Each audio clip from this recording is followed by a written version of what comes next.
একসময় চট্টগ্রামের যে মাঠে বাংলাদেশের খেলা মানেই ছিল দর্শকদের উপচে পড়া ভিড় আর টিকিট নিয়ে হাহাকার।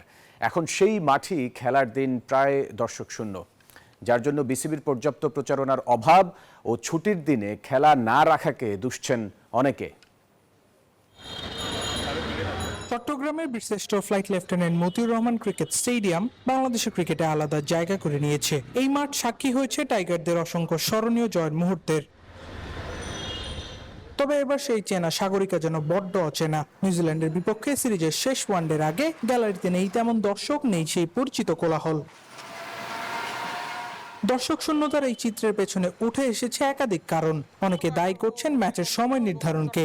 এছাড়া ছুটির দিনে খেলা না হওয়ায় স্বাভাবিকভাবেই কমেছে দর্শক উপস্থিতি, রয়েছে প্রচারণার অভাবও। আজকে তো পরীক্ষা আছে, এসএসসি পরীক্ষা চলতেছে আজকে, তাহলে পরীক্ষার দিনের বেলা এখন তো একটু গরম বেশি পড়ে, তাহলে তাপমাত্রা বেশির জন্য একটু দর্শক কম। চিটাগাঙে দীর্ঘদিন ধরে খেলা চলে নাই তো, যার কারণে হয়তো বা একটু এরকম হচ্ছে কম, আস্তে আস্তে হয়তো বাড়বে। সাকিব আল হাসানকে দেশে আনতে পারে, দেশের ক্রিকেটের মানুষ আবারও ক্রিকেটের প্রতি আগ্রহী হবে। তবে এর প্রভাব সবচেয়ে বেশি পড়েছে ভাসমান পতাকা ও জার্সি বিক্রেতাদের উপর, যারা প্রতিটি ম্যাচ ঘিরে জীবিকার স্বপ্ন দেখেন। তাদের চোখে এখন হতাশা। একসময় গ্যালারির বাইরে জমজমাট বেচাকেনা হলেও এখন ক্রেতা না থাকায় অলস সময় পার করছেন তারা। খেলা তো 11টা বাজে কোনো প্রয়োজনই নেই।